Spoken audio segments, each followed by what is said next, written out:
Hello, what is up everybody? In today's video I have the fastest ways to get finishing badges for non-slashers and for slashing builds in NBA 2K20. So leave that like, hit that subscribe button if you haven't already. But I'm going to show you the things you need. I'm going to show you the layup packages, the dunk packages, what mode you should be on, how many minute quarters, should be playing myplayer nation, what badges you need to start off with. Everything in today's video. So the first thing you want to do is go to settings. Okay, you want to play on pro difficulty, and I'll go 10-minute quarter lengths personally when I play mycareer. Now, myplayer nation, you already know it's 5-6 minute quarters, and myplayer nation gives you 2 times to your badge progress. So that's why you always want to do your myplayer nation games. Okay, have your shot meter on as well because you're doing layups a lot. Next, you want to go have a look at if you have a myplayer nation game. If you have a myplayer nation game, look, I do. I'm going to play this in a second, and I'll show you what I do personally to get finishing badges super fast. Now, if you need your badges granted, hit me up on my Twitter, link in the description or the top comment, to the Twitter page for the cheapest price possible. But the layup package that you want is the long athlete. That's the best layup package in NBA 2K20 because it gives you the most contact layups, it gives you the most open layups, stuff like that. Now, the dunk packages you want are quick drops off 1, quick drops off 2, side clutches off 2, front clutches off 2, and then normal front clutches. And you want to learn how to do baseline reverse layups, baseline reverse dunks. If you want a full depth tutorial, then I can show you that later in the video. I'm going to show you some clips in my career, me doing that as well. But that is possibly the easiest way. And I'm going to be mumble jumbling up this video and showing you the best ways at the start, and there's some other ways at the end of the video, you know what I mean? So some different ways of doing things. So the first thing you want to do is when you get finishing badges, the first thing you want to do is get your contact finisher. Now, you do only need it at silver at the start, okay? So try to get contact finisher silver straight up. That will help you get your contact layups and contact dunks. Then you want your giant slayer bronze so you can make layups over taller opponents. You want your consistent finisher so when you don't time the layup correctly, you can make it.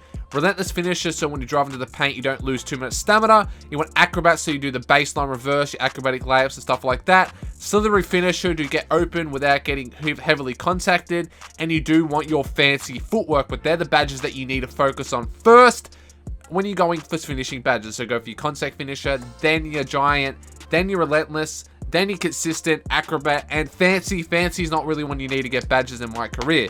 So let's go straight into it. So runners and floaters, they give you 815 XP per one that you make. Now remember, every single one that you miss, you minus some XP off of everyone you make. So if you make 9 from 10, you may get like 9k instead of like 10k for instance. That's just the estimation.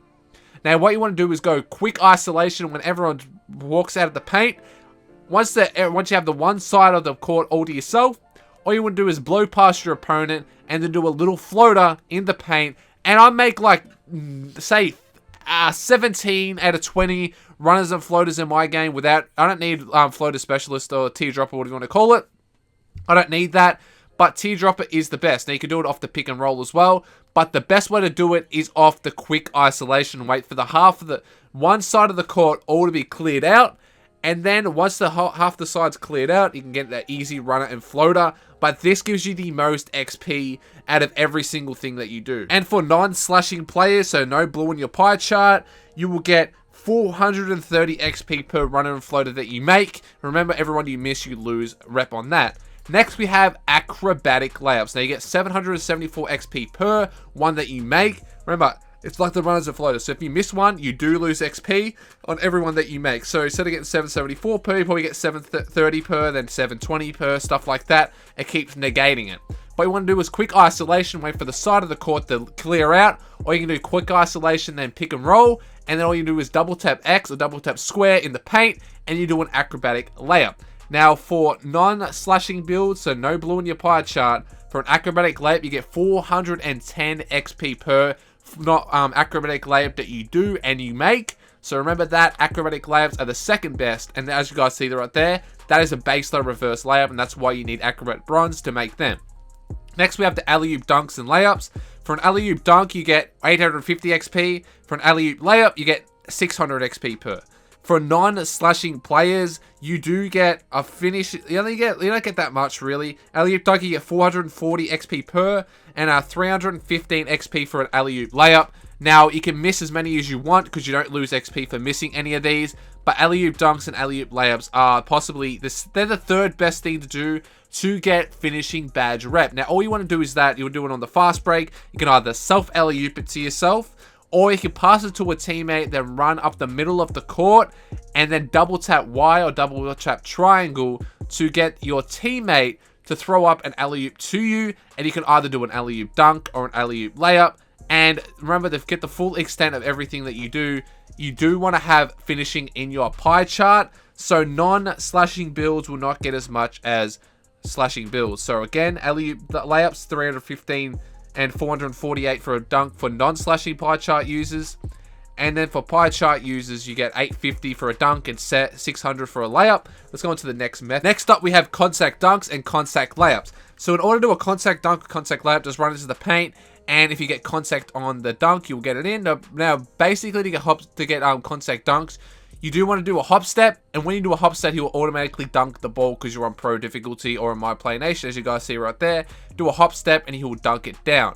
Now, for non-pie chart users, for the slashes, you do only get for a contact layup, a contact dunk, 322 for a contact layup, and 268 for a contact dunk per one you do. Remember, you can miss as many as you want. For non-pie chart users, that's what the numbers you get. Now, for pie chart users, you get 510 XP for a contact dunk, and then you get 612 XP for a contact layup.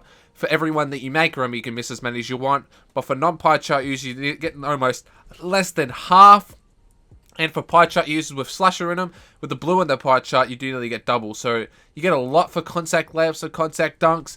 But that's probably the fourth best one. Now, for the full breakdown of everything you want to do, okay, for finishing badges, it's pretty easy finishing badges. You want to focus on acrobatic layups, runners and floaters, normal layups, normal dunks, so fast break layups, fast break dunks. If you get contact layups, contact dunks, you always want to get contact layups because it gives you more XP. It gives you like 100 XP more than a contact dunk does.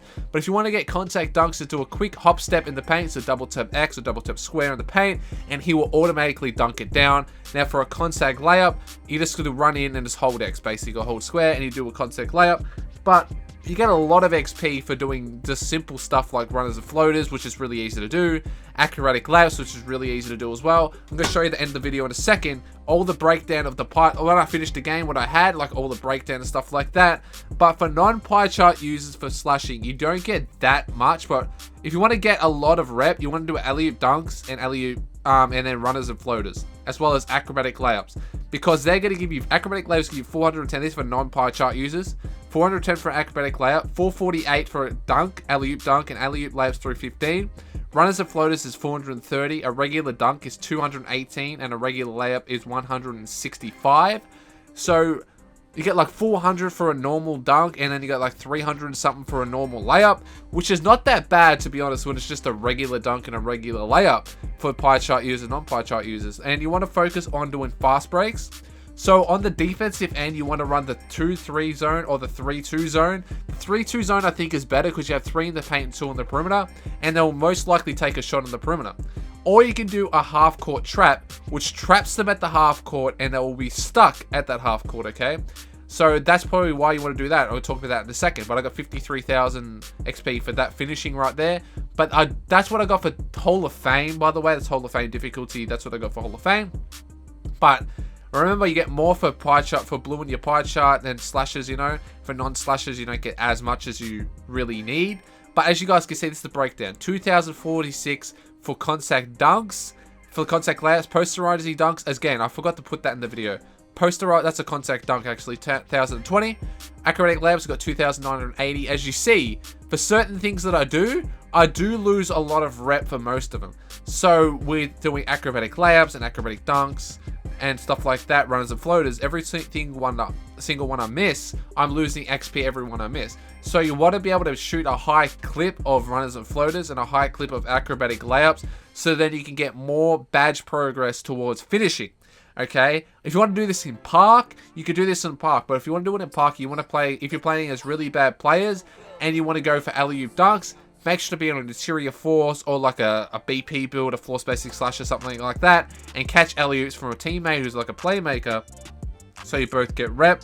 And that's probably the fastest way. You can also play rec center and have like you play as under like 85 overalls. You have a team of 85 overalls.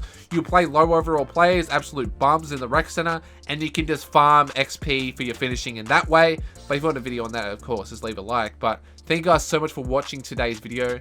Please don't forget to leave a like if you made it this far in the video. Type in the comment section down below water, and I'll leave a comment back on your video, on your comment. If you want to check it, hit me up on Twitter to keep up to date with me. Anyway, guys, follow me on Twitter, Instagram, hit that like button, hit that subscribe button, follow me on Twitch as well for some My Team streams coming up soon. But anyway, guys, thank you guys so much for watching today's video. Catch you guys in the next one. Peace.